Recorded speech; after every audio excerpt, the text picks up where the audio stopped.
नमस्कार, Prabhasakshi news network और आप सभी का स्वागत है। जम्मू कश्मीर विधानसभा का 27 दिवसीय बजट सत्र आज से शुरू हो गया।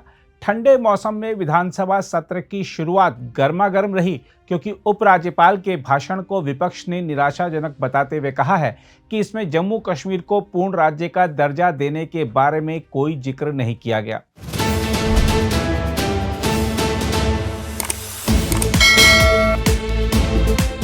जहां तक उपराज्यपाल मनोज सिन्हा के संबोधन की बात है, तो आपको बता दें कि उन्होंने कहा है कि विधानसभा का बजट सत्र विशेष महत्व रखता है, क्योंकि यह सामूहिक यात्रा पर विचार करने और उपलब्धियों की समीक्षा करने का अवसर प्रदान करता है।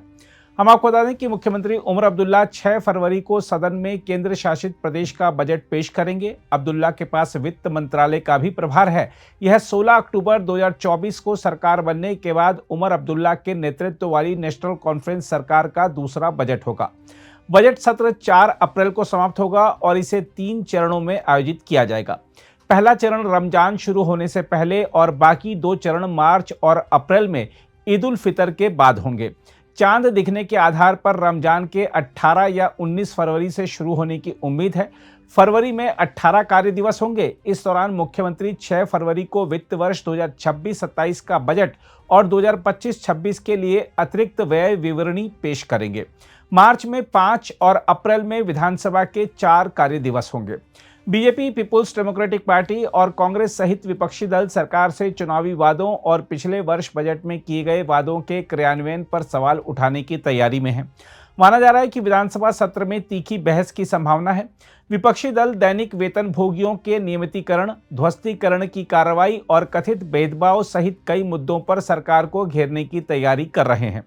उपराज्यपाल के संबोधन के बाद तो विपक्षी दल ने हमला शुरू भी कर दिया। पीडीपी विधायक वहीद पारा ने सवाल पूछते हुए कहा कि पूर्ण राज्य के दर्जे का क्या हुआ। J&K government unfortunately has they lack the will and the vision both.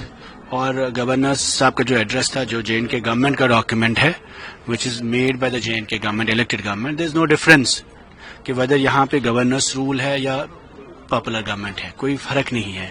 यहाँ तक कि 370 तो अलग, अब स्टेटहुड पर भी इस गवर्नर्स एड्रेस में मेंशन ही नहीं किया गया। लास्ट ईयर किया गया था।